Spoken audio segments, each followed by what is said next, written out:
ಹಾಸ್ಯ ಸಂಜೆ. ಪ್ರಾಣೇಶ್ ಫಟಾಫಟ್ ಜೋಕ್ಸ್ಗೆ ಫಿದಾ ಆದ ಮಂದಿ. ಮಹಾಮಣಿ ಕೂಡ ಮಾಡಿದ್ರು ಮೋಡಿ. ಇದುವೇ ಈ ಹೊತ್ತಿನ ವಿಶೇಷ ಪ್ರಾಣೇಶ್ ತಮಾಷೆ. ಹುಬ್ಬಳ್ಳಿ ಮಂದಿ ಸಿರ್ಸಿ ಜಾತ್ರೆಗೆ ಹೋಗಿದ್ರು ನೋಡ್ರಿ. ಅಲ್ಲಿ ಬಿದ್ದು ಬಿದ್ದು ನಗೋದಕ್ಕೆ ಶುರು ಮಾಡ್ಕೊಂಡಿದ್ರು. ಕಾರಣ ಏನ್ ಗೊತ್ತೇನ್ರಿ? ಹಾಸ್ಯ ಕಲಾವಿದ ಪ್ರಾಣೇಶ್ ಅಲ್ಲಿದ್ರು. ಅವರು ಹೊಟ್ಟೆ ಹುಣ್ಣಾಗುವಂತೆ ಎಲ್ಲರನ್ನೂ ನಗಿಸಿದ್ರು. ಮತ್ಯಾಕ್ ತಡ, ಬನ್ನಿ ಹಾಸ್ಯ ಹೇಗಿತ್ತು ಅನ್ನೋದನ್ನ ನೋಡ್ಕೊಂಡು ಬರೋಣ. ನಮ್ಮ ಎಲ್ಲಾ ನಗೆ ಬಾಂಬುಗಳು ಮುಗಿದು ಒಬ್ಬರು ಕೇಳಿದೆ, ಮೋಹನಳರು ಯಾಕೆ ಮೋಹನಳರ ಈ ಕಡೆ ಮಂಗಳೂರು ಜನ ನಗೋದೇ ಇಲ್ಲ ಅಂದಾಗ ಮೋಹನಳರು ಇಲ್ಲ ನಾವು ನಿಮ್ಮನ್ನು ಅತಿಥಿಯಾಗಿ ಕರೆದು ನಿಮ್ಮ ಮಾತಿಗೆ ನಗಬಹುದು ಅಂತ. ನೀವು ಮಾತಾಡಿ ನಕ್ರೆ ನಿಮಗೆ ಅಪಮಾನ ಅಲ್ವಾ ಅದು?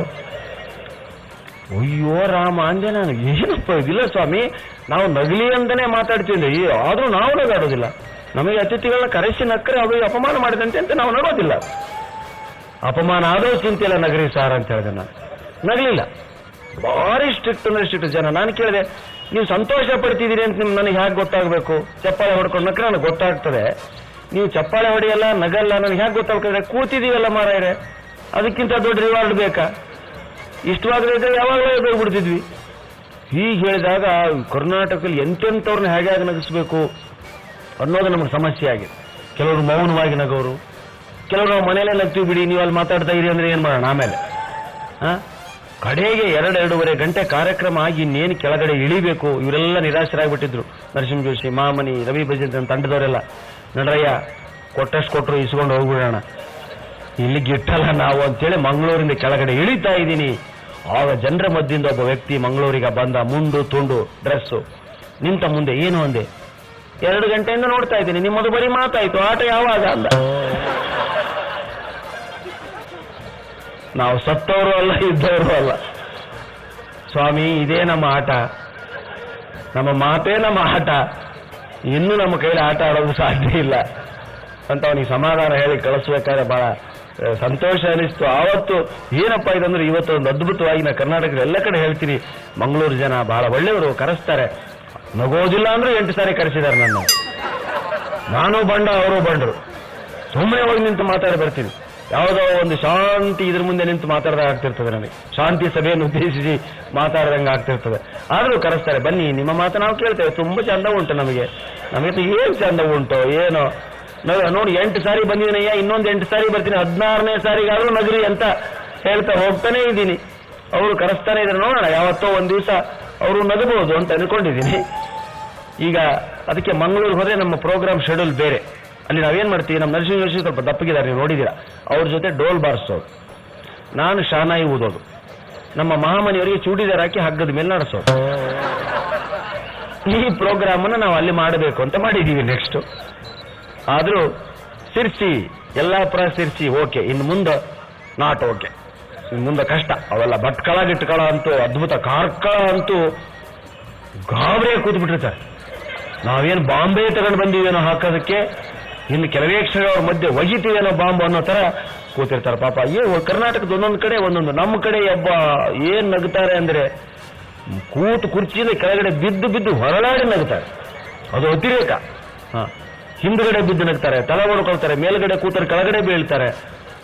ಒಂದೇ ಒಂದು ನಾನು ಗಮನಿಸಿದ್ದೇವೆ ಅಂದ್ರೆ, ಕರ್ನಾಟಕದ ಉತ್ತರ ಕರ್ನಾಟಕ ಭಾಗದಲ್ಲಿ, ನಿಮ್ದು ಉತ್ತರ ಕನ್ನಡ, ನಮ್ದು ಉತ್ತರ ಕರ್ನಾಟಕ, ಜನ ವಿಪರೀತ ನಗ್ತಾರೆ, ದುಡ್ಡು ಕೊಡಲ್ಲ. ಬೆಂಗಳೂರು ಜನ ಒಂಚೂರು ನಗಲ್ಲ, ಕೇಳಿದಷ್ಟು ದುಡ್ಡು ಕೊಡ್ತಾರೆ. ಅದಕ್ಕೆ ಬದುಕೋದಕ್ಕೆ ಏನು ಬೇಕು ಅಂತ ನಾವು ನಿರ್ಧಾರ ಮಾಡಿದೀವಿ ಈಗ, ನಗು ಅಲ್ಲ ಹಣ ಬೇಕು ಅಂತ. ಹೀಗಾಗಿ ಬೆಂಗಳೂರಿನಲ್ಲಿ ಹೆಚ್ಚು ಕಾಲ ಕಳಿತೀವಿ.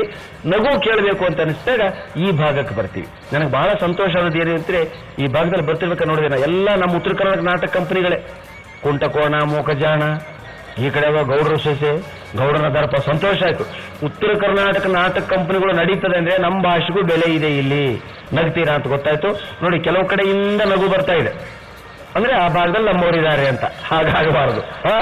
ಎಲ್ಲ ಕಡೆಯಿಂದ ಸಾಗರೋಪಾದಿಯಲ್ಲಿ ನಗು ಉಕ್ಕಿರಾಗ ಇಡೀ ಸಿರ್ಸಿ ಕೂಡ ನಮ್ಮ ಉತ್ತರ ಕನ್ನಡ ಅಲ್ಲ, ಅದು ಉತ್ತರ ಕರ್ನಾಟಕವೇ ಅಂತ ಅನ್ನೋ ಭಾವನೆ ನಮಗೆ ಬರಲಿ ಅಂತ ಹೇಳ್ತಾ, ಎಲ್ಲ ಚಪ್ಪಾಳೆ ಹೊಡ್ಕೊಂಡು ಜೋರಾಗಿ ನಗರಿ ಅಂತ ನಿಮ್ಮಲ್ಲಿ ವಿನಂತಿಸಿಕೊಳ್ತಾ, ಎಲ್ಲ ಊರುಗಳಲ್ಲಿ ಇದು ಕಾರ್ಯಕ್ರಮ ಮುಗಿಸಿ ನಾವು ರೂಮ್ ಸೇರೋ ಸಮಯ. ರೂಮ್ ಸೇರಿ ಎಲ್ಲ ರೆಡಿ ಇಟ್ಕೊಂಡು ಮುಂದೆ ಎಲ್ಲ ಮುಗಿಸಿ ಮಲಗುವಂತ ಸಮಯ. ಇಲ್ಲಿ ಪಲ್ಲವಿ ಅವರು ತಿಂಡಿ ಮಾಡ್ದೇನೆ ಹಾಡಿದರು, ನಾವು ಮುಗಿದ ಮೇಲೆ ಊಟ ಕಾರಣ ಎಲ್ಲಿ ಮಲಗ್ತೀವೋ ಅಂತ ನನಗೆ ಭಯ ಆಗಿದೆ. ಅವ್ರಿಗೆ ತಿಂಡಿ ಸಿಗಲಿಲ್ಲ, ನಮ್ಗೆ ಊಟ ಸಿಗ್ಲಿಕ್ಕಿಲ್ಲ ಅಂತ ಭಾವಿಸಿದೀವಿ. ನೋಡೋಣ. ಶಿರಸಿ ಮಾರಿಕಾಂಬ ನಿಮ್ಮೆಲ್ಲರ ನಗುವಿನಿಂದ ನಮ್ಮ ಹೊಟ್ಟೆ ತುಂಬಿಸ್ಯಾರ, ಅದಕ್ಕಿಂತ ದೊಡ್ಡ ಊಟ ಇನ್ನೊಂದಿಲ್ಲ ಅಂತ ಹೇಳ್ತಾ ಆ ಮಾರಿಕಾಂಬೆಯನ್ನು ಸ್ಮರಿಸಿ ಈಗ ಮೊದಲಿಗೆ ಮಾತಾಡೋ ವಿಷಯ ಸದೃಢ ಮೈಕಟ್ಟು. ಯಾಕಂದ್ರೆ ಆ ವ್ಯಕ್ತಿ ಅದ್ಭುತವಾದಂಥ ಮೈಕಟ್ಟು ಉಳ್ಳಂತ ವ್ಯಕ್ತಿ. ಹಠಯೋಗ, ಜಪಯೋಗ, ದಾಂಪತ್ಯ ಯೋಗ ಮುಂತಾದವುಗಳಿಂದ ಶಕ್ತಿಯನ್ನು ಪಡ್ಕೊಂಡು ಈ ಮೈಕಟ್ಟನ್ನು ಪಡೆದಂತಹ ವ್ಯಕ್ತಿ. ಅವ್ರು ನನ್ನ ಪಕ್ಕದಲ್ಲಿ ಬರ್ತಿದ್ರೆ ಜನರಿಗೆ ನಾನು ಮೈಕ್ ತಗೊಂಡೇ ಹೋಗ್ತಿದ್ದೀನಿ ಅಂತ ಅನಿಸ್ತಾರೆ. ಮೈಕ್ ಸ್ಟ್ಯಾಂಡ್ ಇದ್ದಾಗಿದ್ದಾರೆ, ಅವರು ಮೈಕ್ ತಗೊಂಡೇ ಹೊರಟಿದ್ದಾರೆ ಪ್ರಾಣೇಶ್ ಅವರು. ಏನಿದು ಇಷ್ಟು ವೈಟ್ ಇದೆ ಮೈಕು ಅಂತ. ಆದ್ರೆ ಅವ್ರ ಸ್ಪೆಷಾಲಿಟಿ ಅಂದ್ರೆ ಅವರು ತಮ್ಮ ದೇಹವನ್ನು ಕುರಿತೇ ಮಾತಾಡ್ತಾರೆ. ನಾನೊಂದು ಚಿತ್ರದಲ್ಲಿ ಪಾತ್ರ ಮಾಡಿದ್ದೀನಿ, ನೀವೆಲ್ಲ ನೋಡಿರ್ಬೋದು, ಮುಸ್ಸಂಜೆ ಮಾತು ಅಂತ. ಹೌದಾ?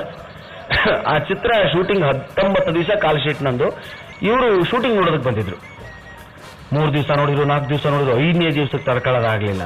ಪ್ರಾಣೇಶ್ ಅವರೇ, ನಾನು ನಿಮ್ಮ ಶಿಷ್ಯ, ನನಗೂ ಒಂದು ರೋಲ್ ಕೊಡಿಸಿ ಅಂದ್ರು.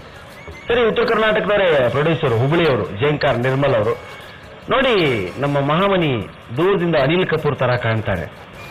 ಪಲ್ಲವಿ ಅನುಪಲ್ಲವಿ ಸಿನಿಮಾದಲ್ಲಿ ಅನಿಲ್ ಕಪೂರ್ ಇದೇ ತರ ಇದ್ದಾರೆ. ಕೆಂಪಿಗೆ, ತೆಳ್ಳಗೆ, ಬೆಳ್ಳಗೆ, ಸಣಕಲಾಗಿ ಉದ್ದಕ್ಕಿದ್ದಾರೆ. ದಯವಿಟ್ಟು ಇವ್ರಿಗೊಂದು ರೋಲ್ ಕೊಡಿ ಅಂದೆ. ನೋಡಿದ್ರು, ಹೌದು ತುಂಬಾ ಚೆನ್ನಾಗಿದ್ದಾರೆ, ಕೊಡಬಹುದು ಒಂದು ರೋಲು. ಆದ್ರೆ ಅನಿಲ್ ಕಪೂರ್ ತರ ಇಲ್ಲ. ಅನಿಲ್ ಕಪೂರ್ಗೆ ಸಿವಿಯರ್ ಟೈಫಾಯ್ಡ್ ಆದ್ರೆ ಈಗ ಆಗ್ತಾರೆ ಅಂತ ಅವರೇ ಡಿಸೈಡ್ ಮಾಡಿ ಎಲ್ಲಿ ಸೂಟ್ ತಗೊಂಬನ್ನಿ ಅಂದ್ರು. ಎದೆ ಹೊಡೆದೋಯ್ತು ನನಗೆ. 19 ದಿವಸ ಕಾರ್ ಶೀಟ್ ಕೊಟ್ಟಂತ ನನಗೆ ಬರೀ ಒಂದು ಪ್ಯಾಂಟು ಶರ್ಟು. ಈ ವೈನಿಗೆ 80,000 ರೂಪಾಯಿ ಬೆಲೆ ಬಾಳೋ ಸೂಟ್ ಬಂತು. ಹೊಟ್ಟೆ ಉರಿದೋಯ್ತು ನನಗೆ. ಏನ್ ಮಾಡ್ತೀರಾ, ಮಾಮನಿಗೆ ಹಾಕಿದ್ರು. ಸೇಮ್ ಅನಿಲ್ ಕಪೂರೇ ಮಾಮನಿ. ಬಾಚ್ಕೊಂಡ್ರು, ತಿಂಡಿ ತಿಂದ್ರು, ಟೀ ಕುಡಿದ್ರು, ಇಡೀ ಅಭಿಮಾನ ಸ್ಟುಡಿಯೋ ಎಲ್ಲ ಅಡ್ಡಾಡಿದ್ರು. ಮುಂಜಾನೆ 6 ಗಂಟೆಯಿಂದ ರಾತ್ರಿ 9 ಗಂಟೆವರೆಗೆ ಅಡ್ಡಾಡಿದ್ರು. ಒಂದೇ ಒಂದು ಶಾಟು ತೆಗೀಲಿಲ್ಲ. ಸೂಟ್ ಮೇಲೆ ಅಡ್ಡಾಡಿದ್ದೇ ಬಂತು. ರಾತ್ರಿ 9 ಗಂಟೆ. ಏನು ಸರ್ ಪ್ಯಾಕಪ್ ಆಯ್ತಾ? ಆಯ್ತು. ಮತ್ತೆ ಏನು ಇವರು ಕರೀಲೇ ಇಲ್ಲ ನೀವು? ಇಲ್ಲ, ಅವ್ರಿಗೆ ಇವತ್ತು ಟೈಮ್ ಇಲ್ಲ, ಇವತ್ತು ರಮ್ಯಾ ಕಾಲ್ ಶೀಟ್ ಇದೆ, ನಾಳೆ ನೋಡೋಣ. ಮರುದಿವಸ ಹೋಗಿ ಆವತ್ತು ಸೂಟ್ ಹಾಕಿದ್ರು. ಮತ್ತೆ 9 ಗಂಟೆವರೆಗೆ ತಿಂಡಿ ತಿಂದಿದ್ದೇ ಬಂತು, ಟೀ ಕುಡಿದಿದ್ದೇ ಬಂತು, ಒಂದು ಶಾಟ್ ಇಲ್ಲ. ಹೀಗೆ ಒಂದಲ್ಲ ಎರಡಲ್ಲ 9 ದಿವಸ ಅಳೋದೊಂದೇ ಬಾಕಿ ಮಾಮನಿ. ನನಗೂ ತಲೆ ಕೆಟ್ಟಬಿಡ್ತು. ಹೋಗಿ ಪ್ರೊಡ್ಯೂಸರ್ ಡೈರೆಕ್ಟರ್ ಮುಂದೆ ನಿಂತು ನಮ್ಮ ಉತ್ತರ ಕರ್ನಾಟಕ ಭಾಷೆಯಲ್ಲಿ, ಏನ್ರಿ ನಮ್ಮನ್ನು ಹುಚ್ಚುಳೆ ಮಕ್ಕಳು ಮಾಡಿರಿ ನೀವು?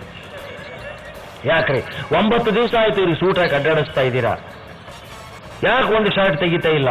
ಕೈ ಮುಗಿದು ಡೈರೆಕ್ಟರ್ ಹೇಳ್ತಾನೆ, ಅಸಲಿಗೆ ಈ ಸೂಟ್ ಮೇಲೆ ಸೀನೇ ಇಲ್ಲ. ಮತ್ತೆ ಯಾಕೆ ಸಾಯೋದಕ್ಕೆ ಹಾಕಿರ ಸೂಟು? ನೋಡಿ, ಕಾಸ್ಟ್ಲಿ ಸೂಟು, 80,000 ಬೆಲೆ ಬಾಳೋ ಸೂಟು. ಆ ಸೂಟ್ ತಂದಂತ ಕಾಸ್ಟ್ಯೂಮ್ ಡಿಸೈನರು ಹ್ಯಾಂಗರ್ ತರೋದನ್ನ ಮರ್ತು ಬಿಟ್ಟಿದ್ದಾನೆ. ಕೆಳಗಡೆ ಇಟ್ರೆ ಸೂಟಿನ ಇಸ್ತ್ರಿ ಕೆಡ್ತದೆ ಅಂತ ಅವ್ರಿಗೆ ಹಾಕಿದೀವಿ ಅಷ್ಟೇ, ಮತ್ತೇನೂ ಇಲ್ಲ ಇದರಲ್ಲಿ ಅಂದಾಗ ನೀವೇ ಊಹಿಸ್ಕೋಬಹುದು ಈ ಮನುಷ್ಯನ ಪರ್ಸನಾಲಿಟಿ ಎಂತದ್ದು ಅಂತ. ಬರೀ ಮೈಯಿಂದ ಈ ಕೈ ಮಾಡ್ಕೊಂಡು ನಿಂತ್ರೆ ಹ್ಯಾಂಗರ್ ತರ ಕಾಣುವಂತ ಮಹಾಮನಿ ಅದನ್ನೇ ವಸ್ತುವನ್ನಾಗಿ ಮಾಡಿಕೊಂಡು ಇವತ್ತು ಕರ್ನಾಟಕದಾದ್ಯಂತ 700ಕ್ಕೂ ಹೆಚ್ಚು ಕಾರ್ಯಕ್ರಮಗಳು ಕೊಟ್ಟಿದ್ದಾರೆ. ಶಿರಸಿಗೆ ಇದು 2ನೇ ಬಾರಿಗೆ ಬರ್ತಾ ಇದೆ. ಶಿರಸಿಗೆ 2ನೇ ಬಾರಿಗೆ ಟಿಕೆಟ್ ಶೋ ಬರ್ತಿದ್ದಾರೆ, ಅದು ಹೆಮ್ಮೆ. ನಾನು 13ನೇ ಕಾರ್ಯಕ್ರಮ ಟಿಕೆಟ್ ಶೋ ನಂದಿದ್ದು, ಅಲ್ಲ ಸಾರಿ, ಮತ್ತೊಂದು 2 ಸಾರಿ ಆಗಿತ್ತು. 13 ಬಾರಿ ಬಂದಿದ್ದೀನಿ ನಾನು ಶಿರಸಿಗೆ. ಅದು ಒಂದು ನಿಮ್ಮೆಲ್ಲರ ಅಭಿಮಾನ. ಇವತ್ತು 2ನೇ ಬಾರಿಗೆ ಬಂದಿರತಕ್ಕಂಥ ಮಹಾಮನಿಯವರ ಮಾತುಗಳನ್ನ, ಅವರ ಸಪೂರ ದೇಹದ ಬಗ್ಗೆನೇ ಅವರು ಮಾತಾಡ್ತಾರೆ.